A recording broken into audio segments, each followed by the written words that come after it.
पीछे एक साधक ने वृंदावन में कहीं मोबाइल से गलत देखने का अभ्यास बना लिया और उसे त्याग नहीं पा रहा था। अब सत्संग था नहीं, सत्संग हो तो फिर निकल जाएगा। वो उसी में डूब गया और अपने शरीर को पूरा कर दिया, अर्थात आत्महत्या कर ली। एक बार बताया था सत्संग में, वही प्रसंग थोड़ा सा छिड़ा। सब संत भगवान विराजमान, 1000 बार अगर हम गिर जाएं तो भी हमें शरीर छोड़ने की बात नहीं सोचनी। गिरता वही है जो दौड़ता है, जो गिरे पड़े हुए हैं, चल ही नहीं रहे, वो क्या गिरेंगे। साधक को हर गिरने में एक उपदेश मिलता है, हमसे त्रुटि कहां हुई।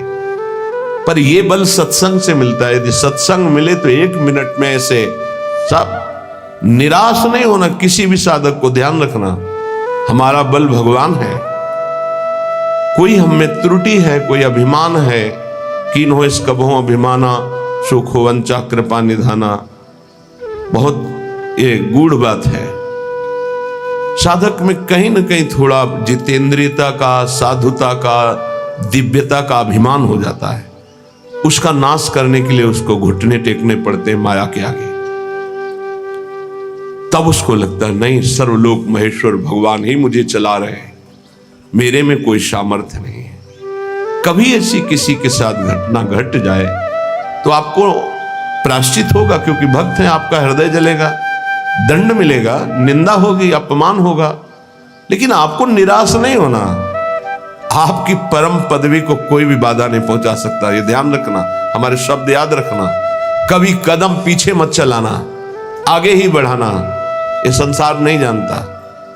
तभी हम कहते हैं कि संतों के पास बैठकर जो सुना जाता है उनके अनुभव सुने जाते हैं। शास्त्रों में तो सब लिखा ही है, लेकिन जो शास्त्रों में लिखा है उसका उन्होंने साक्षात्कार किया है, फिर अनुभव करके बोल रहे। तो इस बात को समझे, 1000 बार त्रुटि हो जाए, गलती हो जाए, हम ये नहीं कहते गलती करो, लेकिन 1000 बार गलती हो जाए तो भी हमें प्रभु का मार्ग नहीं छोड़ना और अपने शरीर को किसी भी तरह से बाहरी दंड नहीं देना, आंतरिक दंड देना है। उपवास के द्वारा, कम आहार के द्वारा, परिक्रमा, नाना प्रकार की तपस्या का अनुष्ठान करके भस्म कर दो अपनी वासना को और प्रभु को प्राप्त करो।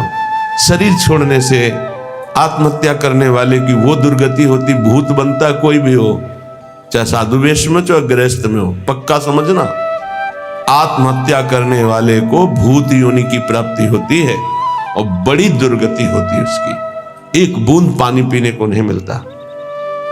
पानी की प्यास की कीमत वही जानते हैं जिनको प्यास होने पर पानी नहीं मिलता। तुम क्या जानो, एक बूंद पानी उस जीवात्मा को नहीं मिलता जो प्रेत योनि को प्राप्त होता है, तो पागल बना घूमता है। फिर किसी निकृष्ट आचरण वाले के ऊपर सवार होकर तब वो अपनी प्यास बुझाना चाहता है। इसलिए इस मार्ग में चलने वाले पथिक को इतनी हिम्मत होनी चाहिए। लोका स्वच्छंद निंदाम विंदधति यदि में किम ततो दीन दीनम। मैं दीन नहीं बनूंगा उस समय। ये हमारी बात को पकड़ना। हमारी निंदा हो रही, तिरस्कार हो रहा, अपमान हो रहा है, अगर गलती नहीं हुई तो दीन बनने की तो बिल्कुल आवश्यकता नहीं। अगर गलती हो गई तो भी दीन बनने की आवश्यकता नहीं। क्यों? क्योंकि कुश्ती लड़ने वाला ही हारता है, देखने वाले तो केवल तालियां बजाते हैं। सदैव विजयी नहीं रहता, कभी कभी दांव चूक जाता है, दोबिया पछाड़ में गिरता है। ऐसे ही है, हमारा युद्ध हो रहा है काम से, क्रोध से, लोभ से, मोह से, मद से, मत्सर से। ये क्या जाने, संसारी क्या जाने। मानो 30 वर्ष लड़ते हुए उसे व्यतीत हो गए, कभी घुटने नहीं टेका, लेकिन अगले मिनट में चूक हो गई और घुटने टेक दिया।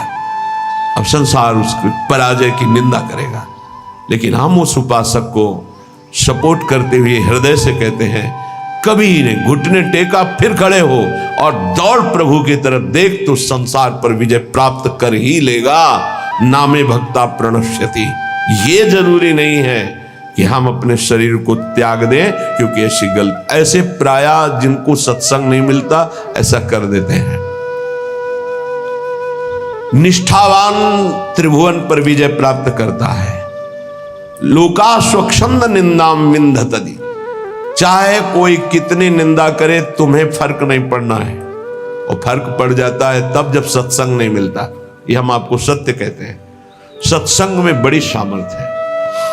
संतों के वचन अमोघ अमृत होते हैं। सत्संग ही बचाता है, संत वाणी ही उठाती है हमको। नहीं तो कभी कभी ऐसी दशाएं जीवन में होती हैं कि साधक निराश हो जाता है। जिसको किसी को कट व्यवहार नहीं करते, किसी से कोई मतलब नहीं रखते, अपना लक्ष्य केवल, फिर भी गाली दे रहे, फिर भी ऐसे ऐसे षड्यंत्र रच रहे, फिर भी प्रतिकूलता। हे नाथ, ऐसा क्यों हो रहा है? ये कमजोरी हमारी है। इस कमजोरी को संत वाणी दूर करती है। पक्का जब जब जीवन में कहीं कमजोरी आई तब तब संत वाणी ने हमें उठाया, संत संग ने हमें उठाया। ये हमने जीवन में देखा है। कभी भी हम जहां निराश होने का अवसर आया वहीं संत भगवान पधारे और ऐसे वचन बोले कि हृदय गदगद हो। कहीं भी कभी भी कोई भी घटना ऐसी जिसमें हम निराश हैं, सामने देखा है कि संत भगवान खड़े हैं और कोई न कोई ऐसे वचन बोले जिससे निहाल हो गए। तो सत्संग के द्वारा ही हमको ऐसी सामर्थ्य मिलती है कि हम निंदा को सह सके। फिर कह रहे हैं सर्वम चेता स्यात् कुटुंब किमिव मम ततो दुर्दशाः स्युस्तता किम।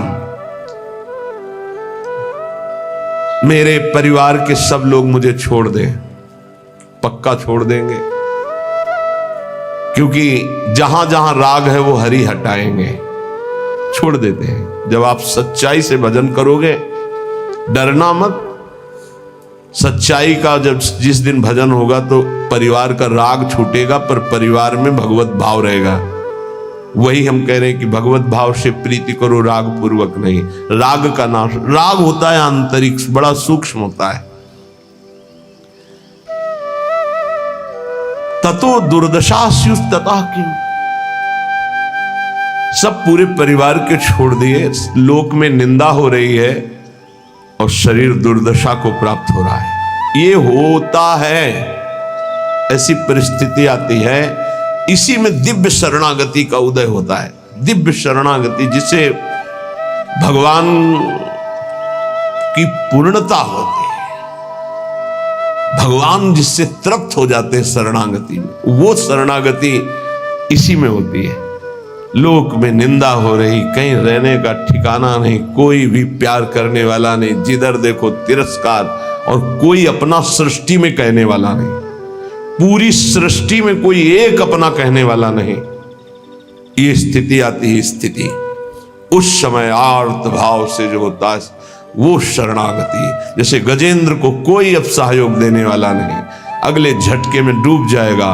अब याद आई हरि, अब वो शरणागति, एक सेकंड नहीं लगा, भगवान उपस्थित हो गए। हमारी बात समझना, ये शरणागति पढ़ लिख के नहीं होती, ये परिस्थिति पैदा की जाती है। जैसे अभी एक उपासक, घर बार त्यागी, वैरागी, बड़ा ही सेवक, भगवत मार्ग का पथिक, कुछ दिनों से साधारण शरीर में अव्यवस्था हुई और कल फाइनल हो गया कि गलित कुष्ठ। बहुत पुराना प्रारब्ध जागृत होता है। जैसे भीष्म जी 6 महीना बाणों की शैया पर, बाल ब्रह्मचारी, नैष्ठिक परम तप में युक्त, ऐसे ही जब हमारी भगवत प्राप्ति का योग बनता है, पक्का दिमाग में बैठा लो।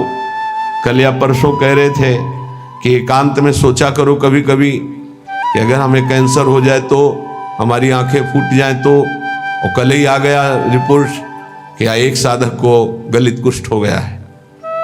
ये हम इसीलिए तैयार करते हैं, जैसे आर्मी के नहीं तैयार करते कि अगर कीचड़ में फंस गए तो कैसे निकलना है, पहाड़ में फंस गए तो कैसे चलना है, कैसे आपको चढ़ना है, कैसे दौड़ना है। ऐसे ही परमार्थ की ट्रेनिंग है। आपकी किडनी फेल हो जाए तो, आपका ऐसा हो जाए तो, आपका कोई न रहे तो, आपको कई दिन भोजन न मिले तो, आपको संसार निंदा करने लगे तो, इनमें सब में परिपक्व करना यह हमारा कर्तव्य है। परिपक्व होना अपने लोगों का कर्तव्य है। अब वो साधक व्यथा तो होगी थी। गलित कुष्ठ का मतलब अभी तक तो मेरी दृष्टि में इसमें कोई भी औषधि का योग नहीं देखा था। अब नया चल पड़ा हो तो नहीं कहते, जैसे किडनी फेल होने का मतलब है मृत्यु, लेकिन अब डायलिसिस चल पड़ा है, उससे जब तक जिलाए तब तक जी सकते हैं जब तक योग है।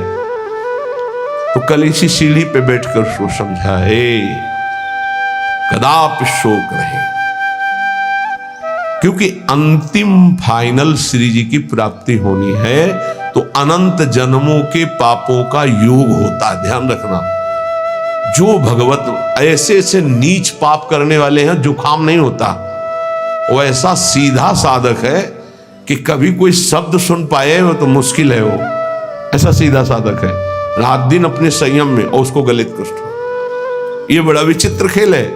पूर्ण धर्म से चलने वाला, पूर्ण त्यागी, पूर्ण भगवत मार्गी, इतना भी कहीं अपराध की संभावना नहीं, किसी से कोई मतलब ही नहीं, कोई जानता ही नहीं, और उसको गलित कुष्ठ। ये क्या है? अनंत जन्मों का हिसाब बराबर श्री जी के पास जाना है, श्री जी के पास जाना है। रामकृष्ण परमहंस जी के गले में कैंसर, भयानक पीड़ा का हर समय संयोग, किस लिए? अंतिम जन्म है, अब जाना है मुझे लाडली जी के पास जाना है। तो जितना हिसाब किताब है बराबर फटाफट बराबर होता है। तो संसारी आदमी डरता है। भक्ति में जो प्राप्त हो रहा है तुम क्या समझ रहे हो? हजारों बार जन्म करके मरना होता है ऐसे सड़ सड़ के, और ऐसे कुछ नहीं बिगाड़ पाएगा गलित कुछ नहीं बिगाड़ पाएगा। सभा में कह रहे कुछ नहीं बिगाड़ पाएगा। प्रारब्ध ही तो है ना, पूर्व पाप। राधा नाम से बढ़कर प्रारब्ध होता है क्या? है कुछ नहीं। कल यही सब है, कुछ नहीं। सियार नहीं पैदा होते सिंहों के सिंह ही होते हैं। हरिदास सिंह होता है। गर्जना करना हमारा कर्तव्य है। एक गर्जना में लाखों का कल्याण होता है। एक कदापि नहीं, शरीर भाव से। ऐसे संतों को देखा है, बरगदिया बाबा पैर से सड़ना शुरू हुआ, कीड़ा पड़ गया, मुख तेज में और शरीर में कीड़े, बैठे शांत भाव से, कीड़े पड़े हुए शरीर। क्या अंतिम जन्म में खत्म खेल। ये बड़े बड़े महापुरुषों के जीवन में आता है। यदि आप भगवत मार्ग में, अभी 1-2 दिन पहले कहा था, यदि बैलेंस बना के चलोगे तो कोई बाधा नहीं। क्या? राधा राधा राधा राधा राधा, लड़का बच्चा परिवार भोग सामा। और जो अगर इसमें आ गए कि आपसे कुछ नहीं चाहिए, केवल आप चाहिए, फिर तो हिसाब किताब लंबा पड़ जाएगा। क्योंकि उनके गले लगने के लिए फिर कोई कर्म संस्कार नहीं बकाया रहेगा। पूर्व संचित क्रियमाण प्रारब्ध सबका विध्वंस होगा। अब विध्वंस का खेल मचेगा, तब सच्चिदानंद के गले लगोगे। तभी कहा नारायण अति कठिन है, हरि मिलन की बाट, या में पग पीछे धरे प्रथम शीश दे काट। ये आज आप जीना है तो कष्ट में जीना है, पूरे शरीर में। या सब शुरू हो गया। इसलिए घबराना नहीं है सुन करके कि भगवान की प्राप्ति का मतलब है गलित कुष्ठ रोग हो जाना, किडनी फेल हो जाना। तो और सब अमृत पी रहे हैं क्या? आप देखो अस्पताल बड़े बड़े भरे। ये आखिरी जन्म है भक्त का, इसलिए बहुत जल्दी जल्दी डॉक्टर के पास रहोगे तो डरोगे नहीं। सत्संग सुनते रहोगे ना तो तुम डरोगे नहीं तो डर जाओगे। इसीलिए जल्दी कोई श्री कृष्ण से मिलना नहीं चाहता। ये बड़े खिलाड़ी हैं। यहाँ लगन लगन सबको ही कहे, लगन कहा वैसो, जा लगन में तन मन डारे खोए। आपसे प्यार किया है, नरक भेजो। अब इन धमकियों से हम डरने वाले नहीं। अब आपको दौड़कर गले लगाएंगे, यही लगाएंगे। आप भी नहीं रोक सकते। बोले इतना गरज कर कैसे बोल रहे हो? गुरु ने मंत्र दिया है हमको इनको वश में करने का। ये जो मंत्र है जानते हो, इसे क्या कहते हैं? निज मंत्र। निज मंत्र, वो मंत्र जैसे हाथी को अंकुश वश में कर लेता है, ऐसे हरि को मंत्र वश में कर लेता है। गुरु मेहरबान हो गए, चेला पहलवान हो गया। अब हरि भी नहीं रोक सकते अपने मिलने से, अब हरि भी नहीं रोक सकते अपने मार्ग में। क्यों? गुरु ने। हाँ बस गुरु के वटिया से मिले रहना, कुछ लेना न देना, मगन रहना, निश्चित पार हो जाओगे।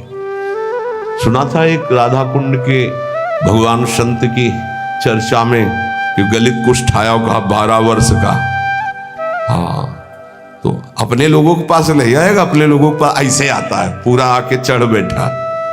जब चढ़ बैठा है तो राधा के लिए कुंज का स्वरूप वो जानता नहीं है, स्वागत उसका बढ़िया होगा, कुछ नहीं होगा, देख लेना।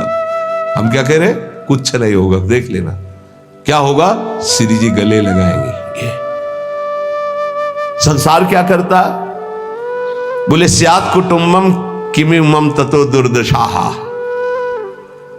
दुर्दशा देखकर परिवार के लोग भी हट जाते हैं, पक्का ये खूब देखा है। 2-4 दिन वाली प्रियता बात अलग है, या बहुत बहुत जननी थोड़ा प्यार, फिर इसके बाद कोई प्यार नहीं करता संसार में, पक्का। आप लोगों को भूल भुलैया में फंस रहे हो इसलिए ऐसा लगता है, नहीं अपने जीवन में देखा है और पक्की बात है, कोई प्यार नहीं। अगर कोई प्यार करता है तो भगवान, अगर कोई प्यार करता है तो भगवान जिससे प्रेरित करते हैं वो, अन्यथा नहीं। दुर्दशा स्युस्तता, कि मेरी दुर्दशा हो जाए तो अभी मेरा क्या। जब कोई होता है तो उसमें बैठकर वो बोलती है, और जब कोई प्रकट में नहीं होता है तो वो स्वयं बोलते हैं। तो धन्य है उसका जीवन कि जब शरीर दुर्दशा में हो और कोई प्रकट में पास ना हो तो ये लाडले दोनों खेलते खेलते आ जाते हैं, प्रिया प्रीतम बात करते हैं। ये कथा नहीं कह रहे, ये व्यथा कह रहे हैं। हृदय की जब व्यथा उत्पन्न होती तब कथा की रचना होती है, तब उसकी जीवनी की रचना होती है। दुर्दशा मांगो, मांगोगे, कोई हिम्मत है किसी की कि प्रभु मुझे ऐसी दुर्दशा दे दो जिसमें आपके सिवा कोई भी ना हो। और ये संसार, जिस कमरे में आप होगे उस कमरे की खिड़की में भी नहीं झांकेगा कि कहीं ऐसे न कह दे, बुला न ले। पक्का खूब अच्छे से देखा है, खूब अच्छे से देखा। ये बात बहुत इसलिए रुक रुक के कह रहे हैं कि जीवन में सबके आता है, सब दिन होत न एक समान। एक दिन तुम सुख से इतराते हुए छाती फुलाकर अभिमान से डोल रहे हो, जब तुम्हारे कर्म का परिणाम आएगा तो छाती फुला के फिर सहने की ताकत नहीं होगी। इसलिए अभिमान मत करो, पाप मत करो। पीछे का हिसाब ही इतना है कि लाखों बार जन्म ले तो भी हम नहीं भोग पाएंगे। उसको मिटाने के लिए मानव देह मिला है, खूब नाम जप करते हुए उसको मिटा दो। सेवाधीशश्च न स्याद् यदि किमु ततः श्रील वृंदावने हम। अगर मेरी ऐसी शरीर की दुर्दशा और सेवा नहीं बन पा रही भगवान की तो मुझे कोई फर्क नहीं पड़ेगा। क्यों? क्योंकि मैं पड़े पड़े रोते हुए उनकी सेवा करूंगा। एक होती सामग्री से सेवा और एक होती रुदन से सेवा। तो यहां कह रहे हैं सेवाधीशश्च न स्याद् यदि किमु ततः श्रील वृंदावने हम। अब हमसे प्रगट सेवा भी नहीं हो पा रही तो मुझे क्या, क्योंकि मैं हूं तो ना उनका। ये देखो, ये हिम्मत, ये निष्ठा बहुत जरूरी है। ये इसलिए कि आज आप स्वस्थ हैं, आप परिक्रमा दे सकते हैं, सेवा कर सकते हैं, कल ऐसी भी स्थिति आ सकती तो क्या। कभी कभी सोचते थे जब रात के 8 बजे स्नान कराते थे श्री जी को, हिम्मत बनाई रात्रि तक उठ पाए, श्री जी को स्नान करा रहे धीरे से जैसे बना, तब सोचते थे श्री जी आपकी सेवा कैसे होगी। आज हमारे तो 2 हाथ नहीं सेवा कर पाते, लेकिन आज सैकड़ों हाथों से श्री जी को दुलार हो रहा है। ये उनकी महिमा। सब 9 अवस्था के सब पढ़े लिखे संत जो अपने जीवन को सांसारिक उन्नति में चढ़ाना चाहते थे, बड़े बड़े सर्टिफिकेट डिग्रियां लिए हुए हमारे श्री जी की सेवा में लगे हुए हैं और ऐसे मनोयोग से लगे हैं, पूछो मत। भगवान सदैव कृपा करते रहे हमारी लाडली जी की सेवा में, ऐसी इनकी रुचि बनी रहे। कभी कभी जब श्री जी को श्रृंगारित देखते हैं, इन सब का प्रयास देखते हैं, तो ऐसा लगता है कि हमारी एक एक वृत्ति जो सेवा की थी वही इनके रूपों में आकर के विराजमान हुई है। जैसा हृदय से चाहते थे, भावना में करते थे, वही प्रगट में आज सेवा हो रही है। अगर शरीर से सेवा भी न बने तो हमें क्या, क्यों मैं आपका हूं, आपके निमित्त पड़ा हूं। यथास्यांभस्यास्थाय धैर्यम, ये बहुत बढ़िया श्लोक भगवत प्राप्ति के लिए कह रहे हैं, बहुत जोर की बात इस श्लोक में कह रहे हैं। जैसी भी परिस्थिति रखोगे मैं धैर्य नहीं छोड़ूंगा। हे हरि, आपसे है, आपसे जैसी परिस्थिति देना चाहो दे दो। क्या लोक में स्वच्छंद निंदा कराओ, लोग अपमान कर दें, तिरस्कार कर दें, तो भी मैं दीन नहीं होऊंगा। दीन का मतलब हाय हाय अब हमारी सब निंदा करने वाले, कोई हमारा नहीं, ऐसा कभी नहीं होगा। यदि हमें कुटुंब परिवार छोड़ दे, शरीर हमारा दुर्दशा को प्राप्त हो जाए, प्रगट में सेवा भी ना कर पाऊं, तो भी स्थास्याम्यास्थाय धैर्यम मम निज परमाभीष्ट सिद्धिर्भवत्रे, मेरे को भगवत प्राप्ति से अब कोई नहीं रोक सकता, क्योंकि मेरा धैर्य है कि मैं प्रभु का हूं। हमारे माई श्यामाजू को राज, अब इसी से भगवत प्राप्ति होगी, पक्का होगी। यही हम कई बार समझाना चाहते थे, जो आज इस श्लोक में निकला है। कैसी भी परिस्थिति हो, भजन भी ना बने तो भी भगवत प्राप्ति होगी। बोले भजन के बिना भगवत प्राप्ति कैसे होगी? भरोसे में, भरोसे में। आगे पड़ा जटायु देखा, सुमिरत राम चरण की रेखा। भगवान के चरणों, मानो दुर्दशा है शरीर की, कोई पास नहीं, नाम से कोई साधन बन रहा है, ना कोई भजन। भारी पीड़ा है तो भजन भी नहीं बन रहा है, तो क्या?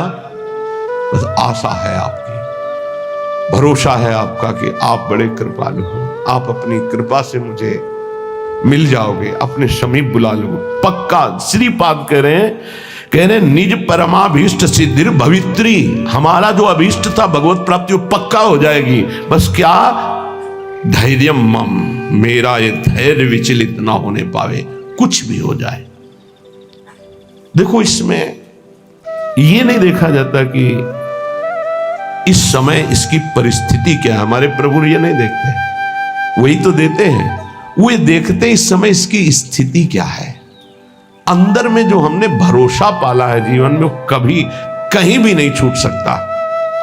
हम माने कि नाम जप नहीं हो रहा, वाणी पाठ नहीं हो रहा, माना कि हमसे सेवा नहीं हो रही, माना कि हमारे अंदर कोई अब भागवतिक विचार भी नहीं रह गए, लेकिन ये जो एक झीना सा धागा है कि मैं श्री जी के भरोसे हूं, इसको कौन तोड़ सकता है?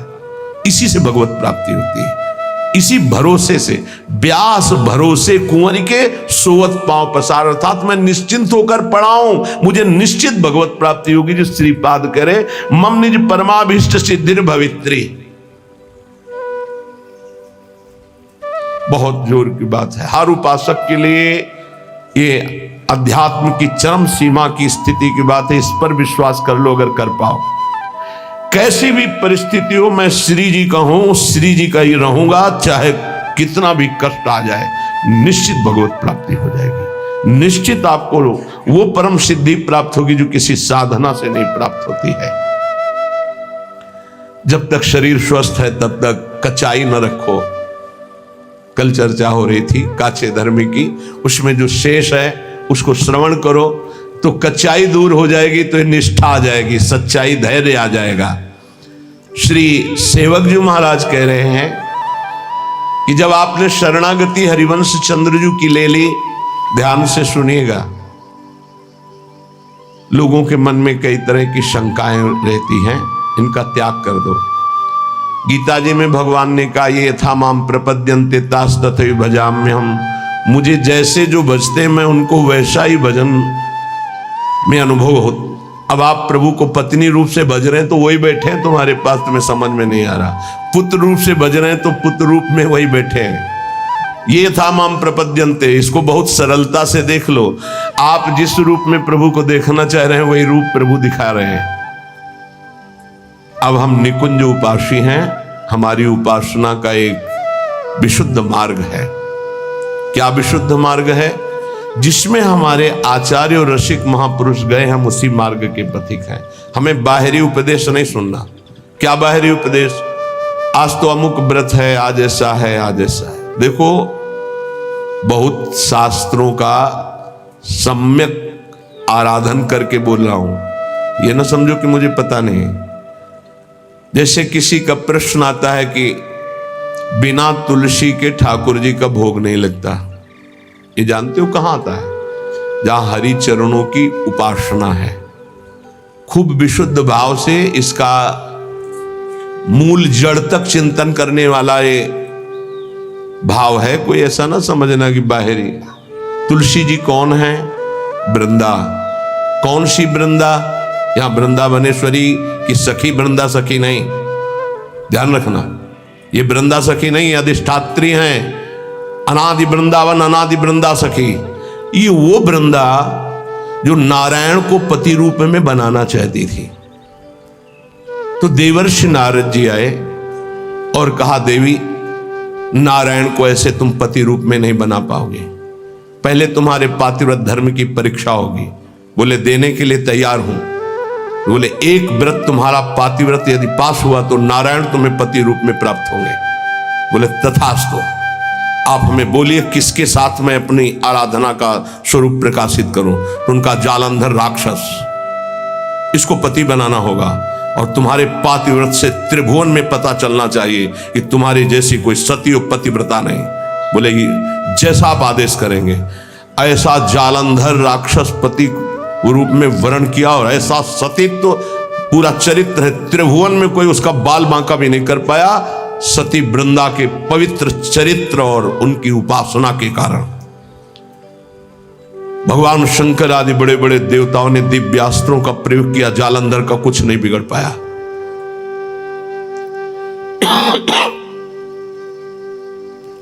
भगवान श्रीहरि से प्रार्थना की। भगवान श्रीहरि ने कहा, ऐसे नहीं मारा जा सकता, इसका मूल है वृंदा, अगर उसका सतीत्व भंग हो तो ये मारा जाएगा। तो बोले नाथ, आप ही इसको देख सकते हैं। तो उन्होंने कहा, मुझे ही पति रूप में प्राप्त करने के लिए उसने तपस्या की थी, मैं जा रहा हूं। नारायण रूप से नहीं गए, छल किया। जगत मंगल के लिए उस दैत्य को मारने के लिए भगवान उसका रूप धारण किया, जालंधर का। जब सतीत्व भंग हुआ तो उसे होश आया। उसने कहा, मेरे पति जैसी चेष्टा नहीं, कौन हो तुम? क्योंकि आप में असीम सामर्थ्य, असीम सौंदर्य, असीम सुख मेरे पति नहीं हो सकते, क्योंकि मैं जानती हूं कौन है। जालंधर राक्षस, आप वो नहीं हो। आप कौन है? अपने रूप में भगवान। तो उन्होंने कहा, माना कि आपके लिए ही तप कर रही थी, लेकिन इस समय मेरा पति जालंधर, अब मैं मानती हूं मारा जाएगा, क्योंकि मेरा तप नष्ट हुआ। मैं आपको शाप देती हूं, आप पाषाण रूप हो जाएं। तो नारायण शालिग्राम बन गए। तो कहा, मेरे लिए ही तूने तप किया था, नारद जी ने तो तुझे पातिव्रत धर्म की परीक्षा के लिए जालंधर को व्यर्थ में मुझे शाप दिया, इसलिए मैं शाप देता हूं, तुम वृक्ष रूप हो जाओ। वही तुलसी जी का वृक्ष। तो बिन तुलसी हरि एक न मानी, नमो नमो तुलसी महारानी, नमो नमो। शालिग्राम की सेवा तभी पूर्ण मानी जाएगी जब तुलसी जी होंगी, और वही पद्धति वैष्णव जनों ने अपनाई, भोग की। लेकिन हमारे यहां प्रिया और लाल और सब सहचरिया हैं।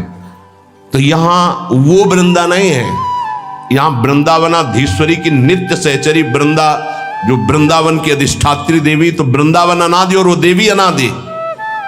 तो यहां तुलसी जी का प्रवेश चरणों में है, ना कि भोग में है। चरणों पे तुलसी जी चढ़ाई जाती है। और यहां महारानी की जय बोली जाती है और किसी की जय नहीं बोली जाती कि आज अमुक व्रत की जय, अमुक नहीं। यहां मेरी महारानी श्री राधा रानी, जाके बल में सबसों तोरी लोक वेद कुलकानी। ये वृंदावन है, ये वृंदावनाधीश्वरी प्रेम रंग को प्रदान करने वाली, लाल को अधीन करने वाली महान, जिनकी चरण रज में अनंत शक्ति विराजमान, उन स्वामिनी की शरणागति है।